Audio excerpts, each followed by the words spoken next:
Assalamualaikum warahmatullahi wabarakatuh. Bagaimana kabarnya hari ini soleh-solehah? Semoga kalian semua dalam keadaan sehat dan tetap semangat mengikuti pembelajaran untuk hari ini ya. Untuk materi kali ini kita akan membahas tentang unsur-unsur hadis. Namun sebelum kita mulai, terlebih dahulu kita berdoa dengan membaca basmalah bersama. Bismillahirrahmanirrahim.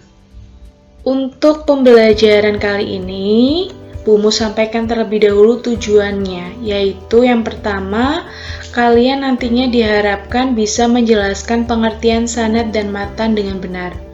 Yang kedua, nanti kalian juga diharapkan bisa menerapkan pengertian sanad dan matan dalam hadis dengan tepat. Dan yang ketiga, nanti kalian juga diharapkan bisa membedakan sanad, matan, dan rawi dalam hadis dengan benar. Nah, langsung saja ke materi. Apa sih unsur-unsur hadis itu? Soleh-solehah, unsur-unsur hadis di sini ada 3, ya. Yang pertama yaitu ada sanad. Apa sih sanad?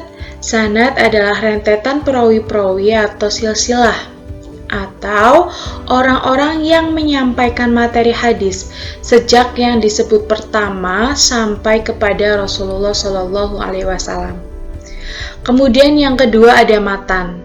Matan ini adalah redaksi sabda Nabi Muhammad atau isi dari hadis tersebut. Dan yang ketiga adalah rawi, yaitu orang yang meriwayatkan atau memberitakan suatu hadis. Rawi ini adalah orang-orang yang menerima hadis kemudian mengumpulkannya dalam suatu kitab tadwin. Ya, itu adalah unsur-unsur hadis yang akan kita pelajari hari ini. Nah, sekarang Bu mau tanya, apakah penting kita meneliti sanad, kemudian matan dalam sebuah hadis? Kira-kira penting atau tidak? Ya, betul, penting. Kenapa? Karena hal itu ditujukan untuk menyaring unsur-unsur luar yang masuk ke dalam hadis. Kenapa sih harus disaring? Ayo, kenapa? Karena pada waktu itu muncul banyak sekali hadis palsu dan hadis yang tidak ditulis secara resmi pada masa Rasulullah. Nah, sekarang coba kalian perhatikan contoh hadis berikut.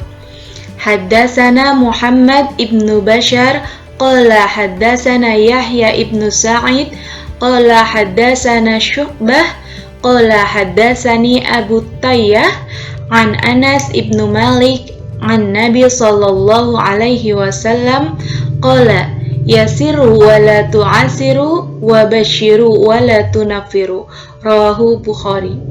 Telah menceritakan kepada kami Muhammad ibnu Bashar berkata, telah menceritakan kepada kami Yahya bin Sa'id berkata, telah menceritakan kepada kami Syu'bah, telah menceritakan kepadaku Abu Tayyah dari Anas ibnu Malik dari Nabi SAW bersabda, permudahlah dan jangan dipersulit, berilah kabar gembira dan jangan membuat orang lari. Nah, mana sih yang sanad, mana yang matan, dan mana rawinya? Yuk coba kita bahas bersama-sama. Sanad berarti adalah orang-orang yang menyampaikan, berarti dari depan ini sampai yang mana? Betul, sampai ada kata an Nabi sallallahu alaihi wasallam qala, sampai sini. Ini adalah apa? Sanad, betul, sanad ya. Kemudian matan. Matan itu tadi adalah isi. Mana isinya? Matannya mana? Betul. Dari kata yasiru wala tu'asiru sampai wala tunaffiru. Ini adalah matan, pintar. Kemudian rawinya, nah ini gampang sekali, rawi adalah yang terakhir, ya. Rawahu Bukhari. Sampai sini paham mana itu sanad, mana itu matan, dan mana itu rawi? Ya. Kalau sudah paham, yuk kita bahas yang selanjutnya. Nah, yang pertama akan kita bahas di sini adalah sanad. Bumo akan mengutip penjelasannya dari Syamila Heng, ya, dalam akun YouTube-nya, bahwasanya sanad di sini adalah sebuah proses bagaimana sebuah hadis itu yang bersumber dari Muhammad sampai kepada sanad terakhir yaitu Bukhari. Nah, kalian perhatikan yang atas, ada Bukhari, ada Muhammad ibnu Bashar, ada Yahya ibnu Sa'id, ada Syu'bah, ada Abu Tayyah, ada Anas ibnu Malik. Ini adalah orang-orangnya atau periwayatnya. Kemudian yang bagian bawah ada kata haddatsana, ada kata haddatsani, ada kata an. Ini adalah prosesnya. Bagaimana sebuah hadis itu diterima kemudian disampaikan kepada orang lain.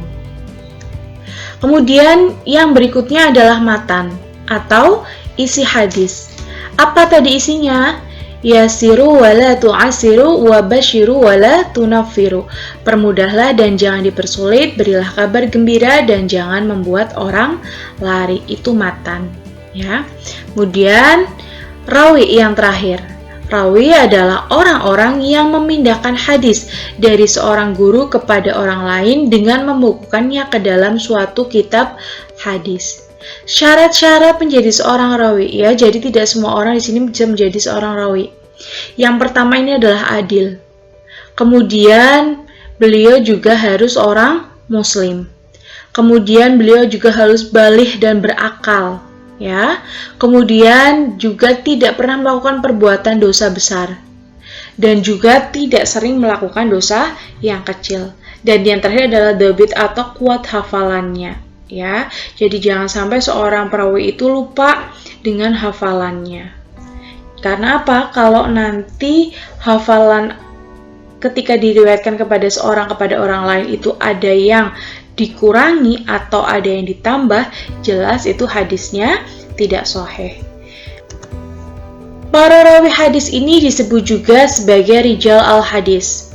Ilmu rijal al-hadis adalah ilmu untuk dapat mengetahui bagaimana keadaan para rawi hadis itu, baik dari kalangan sahabat maupun tabi'in dan orang-orang yang seangkatan sesudah mereka.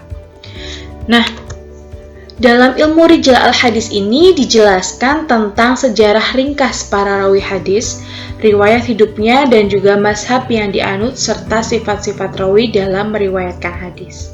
Ya, nah itu penjelasan tentang sanad, matan, dan juga rawi secara singkatnya. Nah, kemudian bagaimana sih sikap seorang pembelajar? Bagaimana sikapnya kalian sebagai seorang pelajar?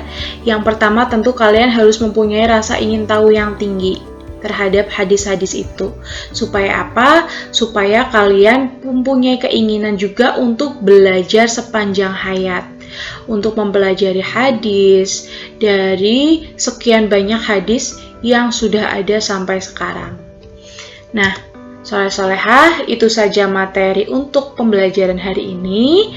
Untuk tugasnya, perhatikan yang pertama adalah kalian tuliskan kembali hadis ini di dalam buku tulis kalian.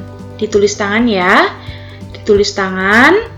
Kemudian silakan kalian identifikasi hadis ini, mulai dari sanadnya, matannya, dan perawinya. Jangan lupa terjemahkan juga hadis ini. Kemudian tugas yang kedua adalah kalian mencari lagi satu hadis yang lain, kemudian terjemahkan dan identifikasi pula hadis tersebut. Ingat, tugasnya ini ditulis tangan, kemudian didokumentasikan dalam bentuk foto. Kemudian nanti kalian upload ke e-learning di bagian penilaian keterampilan. Nanti Bu Umu sampaikan lebih lanjut. Itu saja ya dari Bu Umu. Tugasnya Bu Umu beri waktu 1 minggu sampai hari Kamis depan. Itu saja untuk materi pada pertemuan kali ini. Mudah-mudahan apa yang Bu Umu sampaikan bisa kalian pahami. Jangan lupa tetap patuhi protokol kesehatan. Patuhi 5M, memakai masker, mencuci tangan, menjaga jarak, menjauhi kerumunan, dan membatasi mobilitas dan interaksi. Jangan lupa kerjakan tugasnya. Sampai bertemu minggu depan. Sebelum kita akhiri, kita baca hamdalah terlebih dahulu bersama-sama. Alhamdulillahirabbil alamin. Bu akhiri, wassalamualaikum warahmatullahi wabarakatuh.